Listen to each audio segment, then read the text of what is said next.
অবস্থান কর্মসূচি পালনে রাজধানীর শাহবাগে এই জমায়েত সনাতন সহ বিভিন্ন ধর্মের অনুসারীদের প্রতিবাদ জানালেন সাম্প্রদায়িক সম্প্রীতি নষ্টের ষড়যন্ত্রের।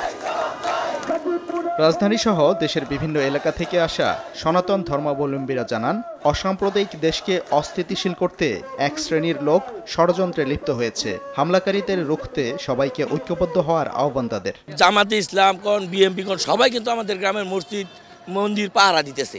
জামাত, বিএনপি এবং ছাত্র যে সংগ্রাম যেই করছে তারা কোনো ভাঙচুর, অত্যাচার, লুটপাট কিছু করে না। কোনো অত্যাচার বা কিছু করুক সেই না, আমরা শান্তিতে চাই। আমরা সবাই একসাথে বসবাস করতে চাই।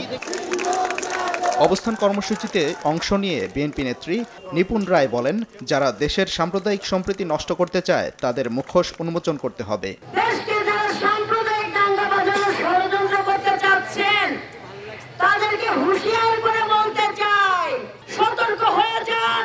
আপনাদের মুখোশের আড়ালে হাসিনার প্রেতাত্মা লুকে আছে।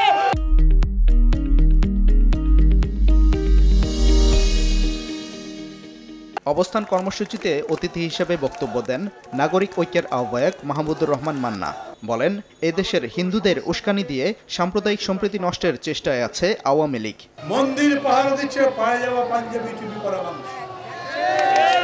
আমি বলতে চাই, বাংলাদেশ হচ্ছে শান্তির দেশ, সম্প্রীতির দেশ। আপনাদের ভয়ের কোনো কারণ নাই।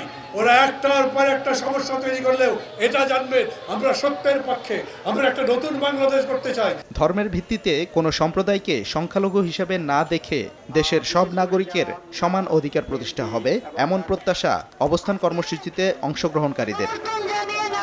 সাদিকুর রহমান, সময় সংবাদ, ঢাকা।